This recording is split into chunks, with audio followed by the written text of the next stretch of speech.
South Africa sabingelelanga nza kwethu kuphi noplan khona nibela umduduzo ngamkhwanaza sivela kwenhlangano ithuleleni.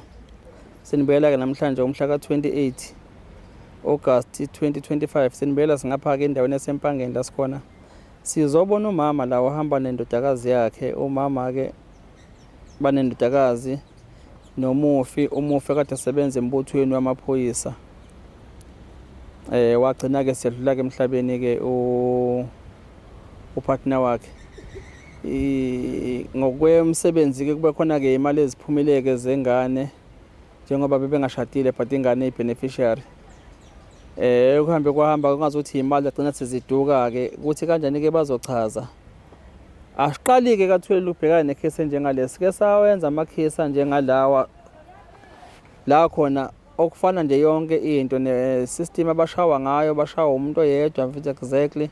But ke singazi ke masibona amaphoyisa sesitshela ukuthi amaphoyisa akabantu bomthetho abawaziyo nje umthetho nanokuthi ke bayakwazi nabo ukubhekelana bebodwa makuthi mhlawumbe omunye oza kwaba kasekho emhlabeni bakwazi mhlawumbe ukubhekela ifamily yakhe ukuthi nayo ingagcini ke isidlala igebengu. Kodwa ke sibone ngathi akunjalo ngoba lento abeze ngayo namhlanje udadewethu baningi izingane zamaphoyisa ngasekho emhlabeni ezishawe noma ezihlatshwe ileli ivaleli zaqhuzulwa itshe lodwa ukuthi ke abasaphila abamaphoyisa bathule bathini ngoba phela ukufa kanoma ubani nabo angeke baphila ingona phakade nabo mhlawumbe seqede izinsuku zabo kusho ukuthi ke amakhosikazi abo mhlawumbe nezingane zabo nazo ziyobhekana nalenkinga le abayibukela kude njengamanje kodwa ke ibe ila eduze kubona. Kodwa ke ngeke ngande kakhulu ukhona udadewethu la naye indodakazi ke bazochaza ukuthi ke kwenzakaleni. Sawubona ma. Yebo bhuti njani? Siyaphila. Mina igama ngomduduzi. Igama ngingothuthukile. Bakaba Wakwazi ikhali ekhaya kusemtubatuba endaweni yasemfekali. Okay, ubani ohamba naye? Ngihamba noSinathando indodakazi yami wakazi ikhali ngibiza ngosikhali bashada nobaba wakhe. Oh, baba wakho wakazi ikhali? Baba wakho akamthethwa. Okay. Yeah. Uzikhali sikhonza kini ubize ekhaya komama. Yeah. Namhlanje kusize wasifika la kathuleleni ukhala ngani dadewethu? Hey bhuti ngizokhala la kakhulu. Ngashonela baba ingane yami ngo-2015 wayesebenza emaphoyiseni eMbazwane. Bengihamba ke ngishela imali kwa-GPF njengemali zeingane zonke kodwa ngenxa ukuthi izinto eziningi bengenazo nazo. Agcina sengiyekile. Uthe kulonyaka lonke ngoMeyi ngafonelwa ummeli. Hayi musho. Ngafonela ummeli uphile wezinzuzo legal service eThekwini kwiZulu Higher Marsh emabhosisi kahle. Bangitshela ukuthi kunemali yengane ekungeyosondlo ekumele ayithole. Bangibuza amagama akengane yami ngasho ukuthi uSinothando base bayamusha igama lemufi. Basho babuza ukuthi ushona nini sathi washona nini. Kwathiwa asigibele ukuze size eThekwini bezositshela kahle. Sagibela kwakungolesini kuGudi. Safika khona masifika khona hayi basamukela kahle simthola ngummeli ngosuku lokuqala sathola usisi osebenza khona uSindiso. Washo ukuthi ummeli akekho usebhizi enkantolo. Kwaba khona ama-forms ke siwasayinayo basho ukuthi imali izongena within 17 to 14 days. Sahamba yangena imali akuthatha ngisho isikhathi eside yangena imali yokuqala. Isikhathi ingena imali yokuqala wathi ucela simnikeze imali ezohambisana nemali yefayile ukuvula ifayela. Sayifaka leyo mali u46,250 rand. Malini? 46,250 rand. Ukuvula ifayela? Wathi 1.5 ukuvula ifayela angisazi lenenye ukuthi wathi angiyanise ngikuthi sengakhohlwa. Uthe ukuthi inyanyanya kungapheli ngisho inyanga. Wafona uphile isiqu sakhe. Wathi ucela size eThekwini kunemali kaMzali ukukhombisa ukuthi ngoba bengisebenzi ngaphelelwa umsebenzi. Kunemali yomzali kufanele ngiyithole wasisihamba sakhona. Nengane kuneminye imali ekumele ithole ngane wasisho futhi nayo isihamba sakhona. Isihamba singana nesho. Osomzali wathi 444,000. Umntwana wathi 4 million angisazi amafigures angaphandle. So ucela sigibele. Man imali yomzali yokuthi umzali ubondla ingane engasebenzi kuyisinxephezelo esingaphansi kwaHulumeni abasenzayo kubantu abaclaim imali zesondlo. Okay. Hayi sigibele sishone eThekwini. Okokuqala wana ngisebenzi. Njengoba sigibela nje ngihlothule kule mali yami engiyibekayo. Sifike eThekwini asithathe futhi ubhuti asihambise khona. Sifike sihlale. Ubhuti oba? Ubhuti Patrick wasikhosana, ubhuti Wasikhosana. Niyama ubhuti wakho? Ubhuti wasekhaya nje. UbuseThekwini nakulula ukuthi okay. Uma sesifika-ke khona-ke hhayi afika sibeke aphindele ubuya asebenza. Afika sibeke-ke ngimtshathi hhayi sizoba right sokufonela. Sifike sihlale-ke silinde ummeli, ahlale ngizithi mina bafethu sisuka kude eMtuba emfeka yini indawo yangakithi ayinhle kahle. Aze afike-ke axolise ukuthi besasenkantolo kanje nje singene e-ofisini nasho hhayi uyabonga ukuthi imali wayithola leyo lesisho. Njengamanje kunemali lana abayikhiphile basePitoli eyimali enye yengane eyisalayo. Kodwa-ke la kule mali ingane kumele ifune isikole ukuze ezokwazi ukukhokheleka. Ngisho ukuthi singaphakathi bezokhokhelwa yibo njengozinzuzo. Bakhokhela ingane ukuthi ifunde. Ngisho ukuthi ingaphakathi izofunda ngaphakathi mahhala khokha uhulumeni, ihlale erest ingakhokhi mahhala okwayo nje ukuthi ithole lo mali encane. Uma ingane isitholile lo 4 million nemafigures angaphandle, ingane ucele ibuye izokwenza investment la ezohola imali plus or minus 12,000. Nawe mama wengane ungakwenza lokho. Bese ngithi mina ngaze ngakujabulela lokho. Okay, bengakwazi ukuthi mina kunemali yesondlo oyibikleme. Yebo bangibuza ukuthi imali yengane ngiyayiklema inyanga nenyanga. Ngathi mina banginalo ulwazi ngalokho. Imali engilendele ilena enye esuke kunomsebenzi. Abhaleke asibhalele phansi-ke ngebhadi-ke akasinika ama-forms lo mmeli lo. Uyathi i-forms uzolanda uma usuqedile imali ekusithele yonke. Sihambe mase thena uceleke ukuze izoshesha inga-tax imali. Ucele umuntu nomuntu amnika u50,000. Ngibuze mina owani kwathiwa hayi i-tax yokuthi isiphuma lo 400 bani 4 million wengane inga-taxwa uhulumeni bebona sesikhokhile. Iphuma ingane yoqhekeza le mali lana ikhokhile efakelwe nguye lo zinzuzo lezi. Mina yami imali kwangomsebenzi engangibekile nami ngihambe i-FNB ngigqekeze nami. Okay mana-ke ma. Imali ebiphumile yengane. Yebo 179,000. 179,000. Yes. So-ke ngonxa ukuthi wena kuthiwa nawe uzothola imali. Kumele nami ngihlangabezele 50,000 aphinde futhi naye. Useyazi khona imali onayo nofuneka uhlanganise. Yebo yazi. Washo ukuthi u444,000. Cha ngithi useyazi nokuthi unamandla ukuthi ungawu-afford 50,000 khona besazi khona imali onayo wena. Wathi akusheshe impela ngamane ngibole ngoba izobuya imali. Okay. Wathi 7 to 14 days. Ngenxa ukuthi vele leyo qala yengane kwaba u7 to 14 days. Ngaba nethemba nalokho. Nawe wabona ukuthi hayi impela ukuthi hayi suthi ngoba vela phela mawungena lapha ya ibheji liyabonakala ukuthi elikahulumeni. Akuyena lo mmeli eyimeli ungaphansi kwaHulumeni. So wayikhipha umntwana nami ngayikhipha sawagcwalisa ngoba mina vele ngangasenayo imali. Imali esagcina sesikhiphile kuyena is close to 126,000 singawubali lene enye. Sihambise-ke hayi ebonge sheme cha uyitholile imali. Emva kwalokho ke ziphela insuku hawu imbuzi ingane mama ukhona imali esiyingenile ngathi mina ayikho mntanami. Yathi wathi ngimfonele athi hayi lindani izongena imali sifonele labo sisilabe sewaphatha nabo sibatshela athi inxa ukuthi nibaningi nenza lento le kodwa nje isystem yeni iyasho ukuthi imali seniyikhokhile. Okungiphatha kabi kakhulu omunye umsebenzi wakhona ngathi mangimWhatsApp ngimbalela ama-figures. Wavela ngisendela nje uPopayi wathi cha kwaze kwadlalwa-ke ngawo ayikho leyo nto kodwa ngicela ungamtsheli umyeni wami. Ayikho imali kumele niyikhokhe nina angiboni ukuthi noyithola imali noma ngidlampeni wayisazi angazi. Into engiphatha kabi ulapse yonke into.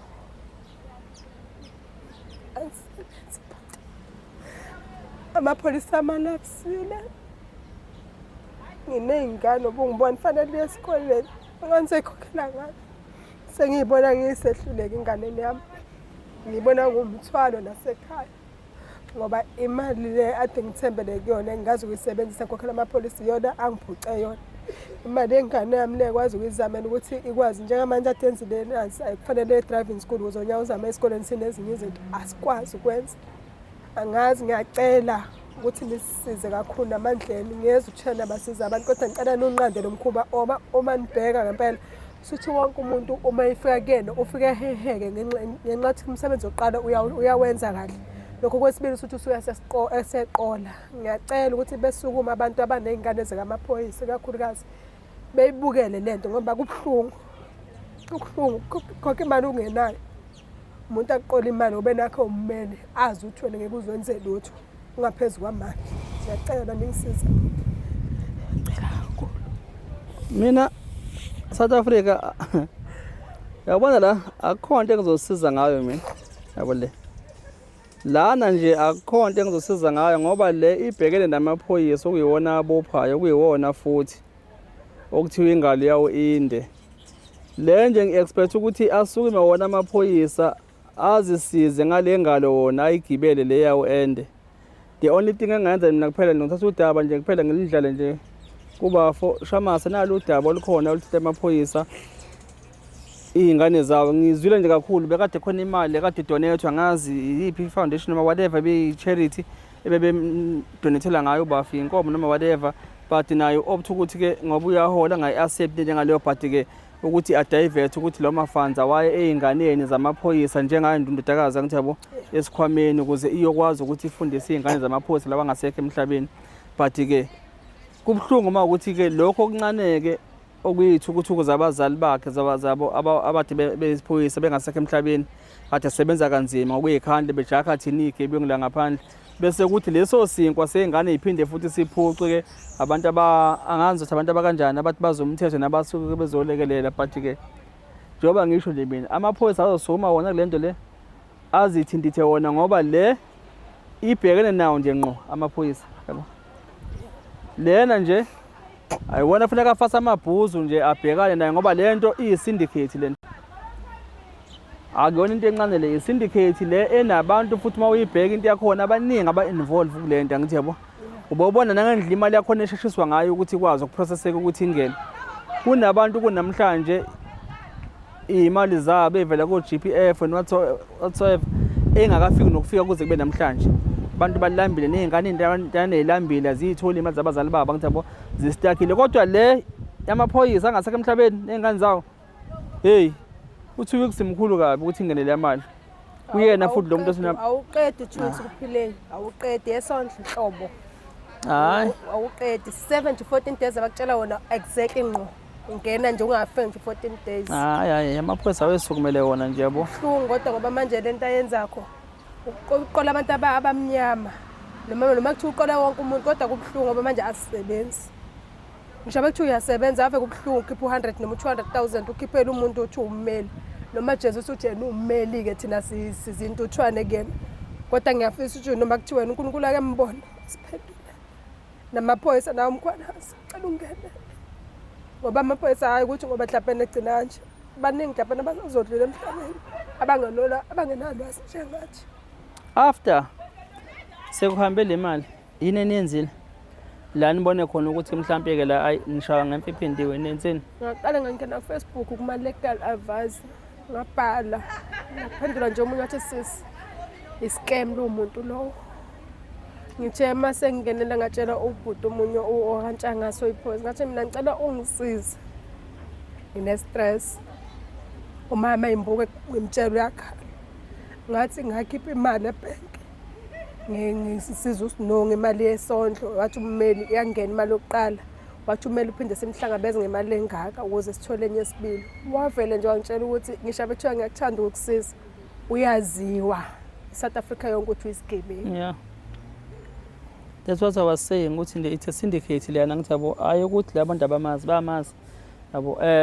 Wena uyena oqala njengoba bathi ngintshela nje off record la singakashothi ukuthi akuwena oqala ayingithusi futhi le case yakho oze ngayo, but nje kwamanje sizokunika indlebe nje uchaza isitori sakho uqwashise nabantu emakhaya nabanye abayesabhekene nasimo esinjengalesi nabatshela ukuthi imali yakhe iyalunga ukuthi kahle kahle bongena emgodini yabo. But nje le akuyinto efihliwe iyaziwa sisi.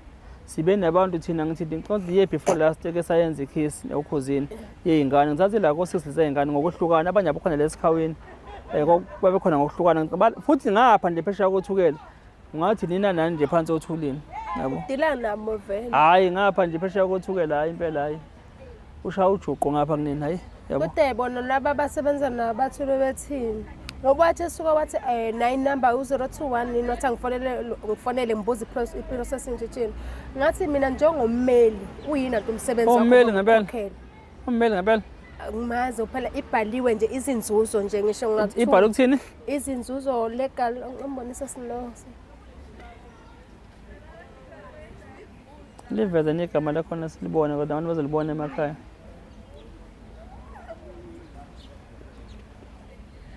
Hayi abamqaphele shem abamqaphele nani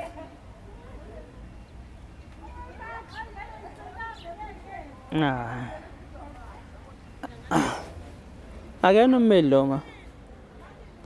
But angeke phela ngathi akuyena ummeli yabo.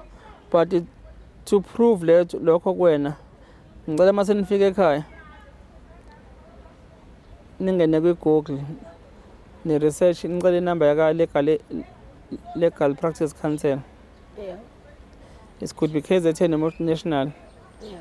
Bese ucela bakucheckele lo mmeli ukuthi yabo ukhona ngaphansi kwabo. Sengozwa ngani impendulo ku-WhatsApp ukuthi bathini.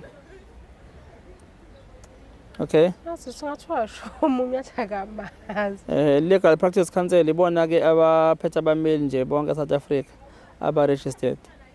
Ngicela nje ungene khona bazokutshela khona ukuthi kwi-system yabo ukhona ni lo mmeli angithi yabo ilapho uzobe uswazi khona ke answer. Mina sengiyozwa ngawe nje ku-WhatsApp. Manje uregister kanjani ezobe nebheji la kahulumeni? Yazi amaqola. Kanti ushini ibheji? Ibheji nami ngathatha iphepha lela ngifaka ilogo yathwele ngifaka ilogo yena umyakaba nohulumeni la ngithi yabo ngiqeda. Ngakhe ngisho istembu zamaphoyisa certify lapha kumina e-office kaThuleleni. Cha kodwa Into yakhiwayo leso. Into yakhiwayo le angezwa akayisukumele umkhwanazi. Khuluma naye. Cha baba umkhwanazi la ukhona ukuthinteke baba. Mina sengiphoselela kuyinselelo. Akazi phela ngiqala phansi umuntu ekhuluma naye ndonga khuluma naye. Baba umkhwanazi igama lami ngithuthukile ngiwakazi ikhali. Ngisacela usisize la baba. Mana ke zikhali. Baningi abakhwanazi nami njengomkhwanazi. Cacisa ukuthi mawuthi umkhwanazi ukhuluma nobani. Cha inkulumo yakho iqaleke nje uyithi ngoba ngifuna bayikhathe le video ukuze ngizomsendela ubafu. I-direct nekuyena ukuthi ubhekise kubani. Igama siyalishare igama naye kodwa lesizulu mina elesingisi mina ngulakhi mina. Yena ke yebo ucommissioner futhi yabo. Baba uNhlanhla umkhwanazi umphathi wamaphoyisa. KwaZulu Natal. Sicela usukumele baba na inkinga. Ziyaphela ingane zethu ngeqola eluphileyo. Ikakhulukazi abantwana abazalwa amaphoyisa. Uma iphoyisa selishonile kunommeli osebenza ngaphansi kwezinzuzo ogama lakho uphileyo. Ufike enifonele ekutshela ukuthi ingane ayizezoklema imali yesondlo. Uma seklema imali yesondlo iyangena lo mali isamba sakhona eyamjingane ngena 179,000. Emva kwalokho uthema isingenile imali wacela imali efile isiyonke kwaba 46,250.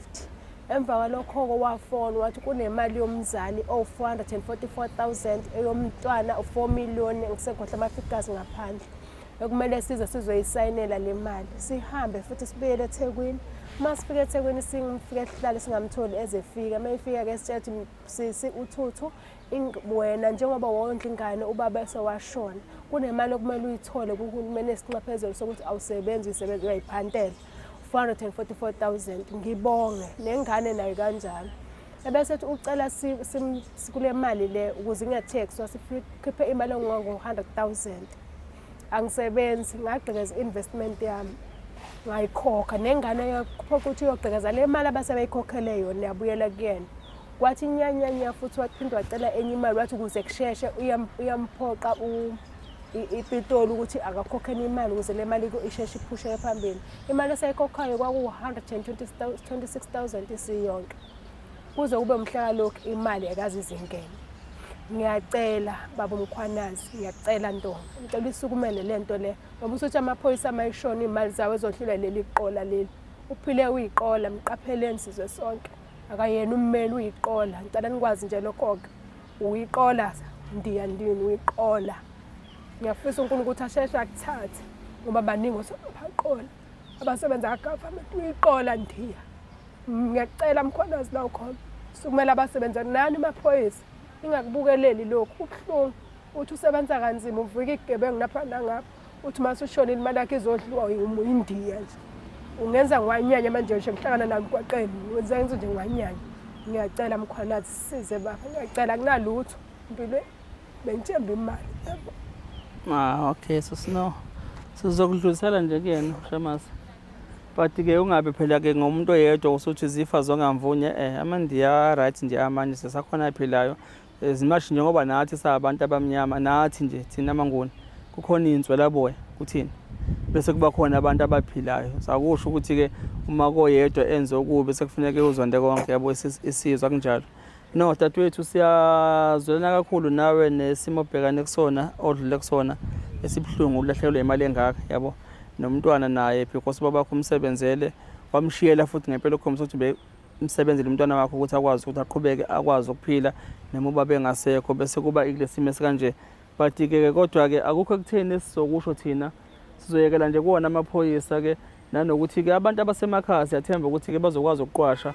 But before mhlawumbe ngivale ngizocela mhlawumbe nawe ukuthi ngizwe indodakazi ukuthi-ke kuyena mhlawumbe-ke uthini ekupha ngaku-eda mhlawumbe yena kulesi simo esinjengaso lesi yabo esikhuluma ngaso ngoba naye uyiyona impela-ke i-victims yale scam. Ngizothi scam mhlawumbe se-fraudulent eyenzakalayo. Sawubona sisi. Sawubona. Kunjani? Ngiyaphila. Yaphila. Ubani igama? Usinothando Zikhali. Sisi. Besacela ubaba asisize ukwazi ngithole imali edliwe India lele elasifonelayo.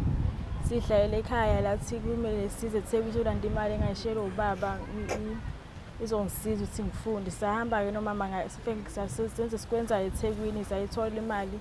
Kwathi futhi-ke yangisanisa amaphepha yathi izothatha imali iphesenti 30% ukuze nabo beholeleke ngoba nabo hayi ngoba nakho besiza ngoba nakho sebephoqekile beholeleke ukuze besisize.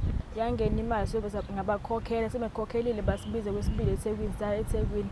Sesiye eThekwini basitshela ukuthi kunemali esoyithola futhi esibili bathi futhi ngoba ngasho lo baba ngasemncane kukhona imali emele ngithole from lo nyanga lo ngize na 21 ngithole bathiwa ngizoyithola u12,000 ngenyanga. Waso ngezwa ke savuma nomama kwaba njalo sesabuyela emuva sesibuye emuva kwathiwa futhi asilindeni ngoba manje ichazile silinde uJune. Ngawusawulinda uJune sabona uJune siyophela ngaphina futhi ngamfonela ngambuza ukuthi le mali le wawuthembisile ukuthi izongena u12,000 ngena manje isakhona na. Wathi khuleka sithi izongena iseza. Lokhu ngimfonela sithi wathi angimniki into zami ngimniki into zami ama-ID nama-email ethi uzongisendela ama-email usaphusha i-process. Wathi futhi asiphinde si-add imali sayi-add imali nomama ngamkhokhela sayi-adda ngoba right sekuphelile futhi uJune waphila futhi wathi cela futhi ngimzamele letter of authority ekhaya. Sagcina ngisendele i-email yakhona emsebenzini wathi useyitholile letter of authority sathula kwaphela.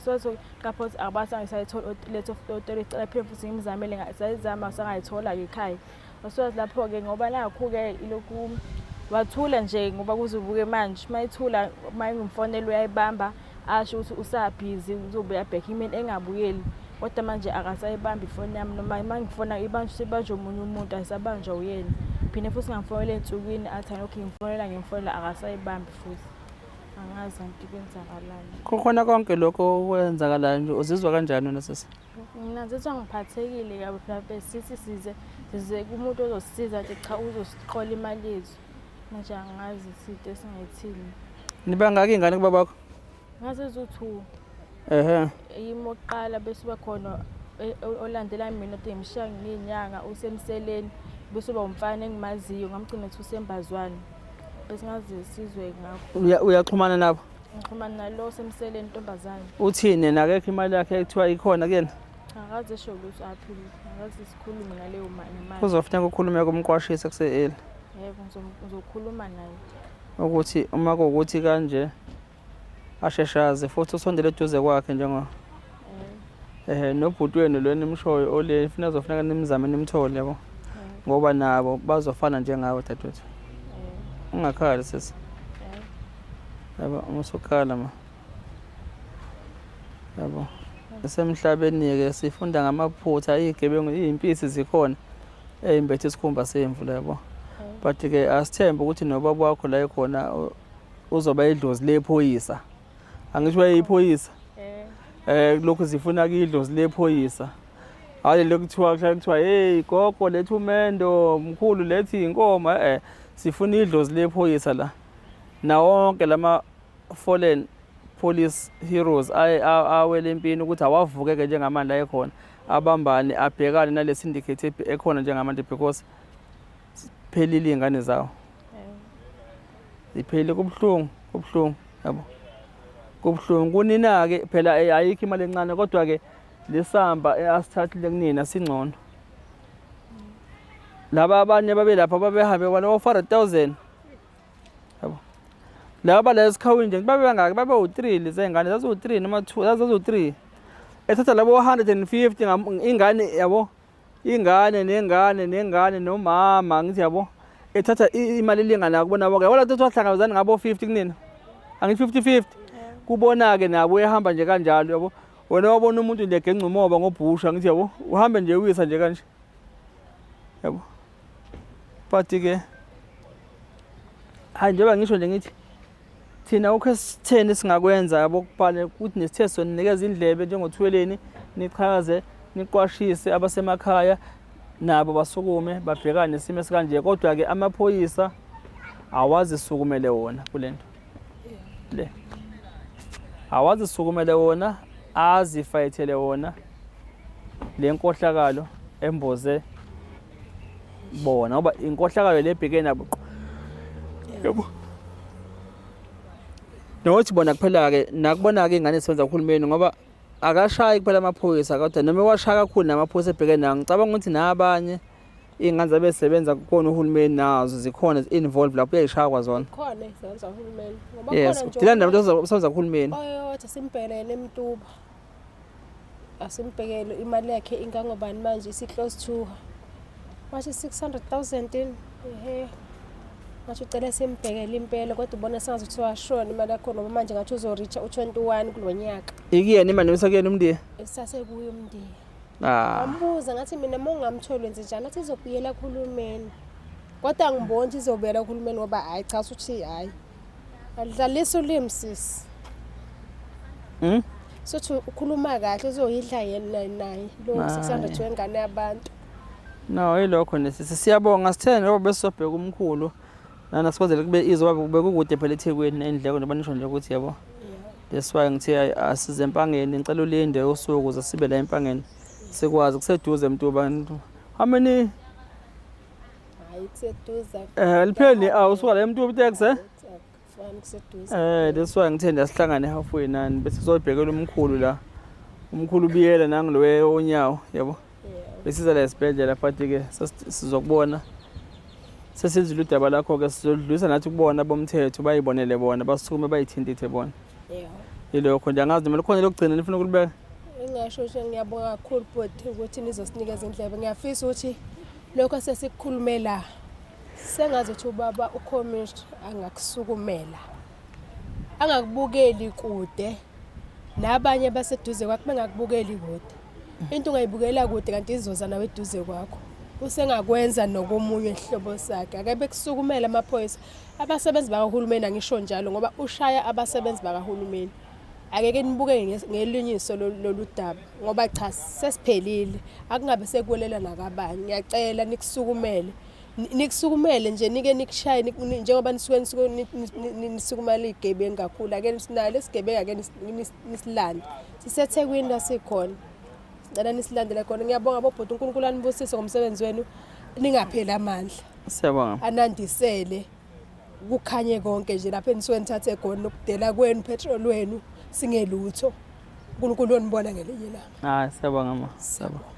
South Africa siyabonga kanza kwethu-ke ilokho-ke besithi sinithwele khona namhlanje ukuthi-ke nabo ubugebengu obukhona abuqali budala ubugebengu obusenzeka but-ke sizothemba ukuthi-ke amaphoyisa azolithatha lo daba abalekelele omama nezingane zabo bakwazi ukuthi bathole ngempela ngokwabo bekuyilokho nje siyanithanda nisale kahle emakhaya.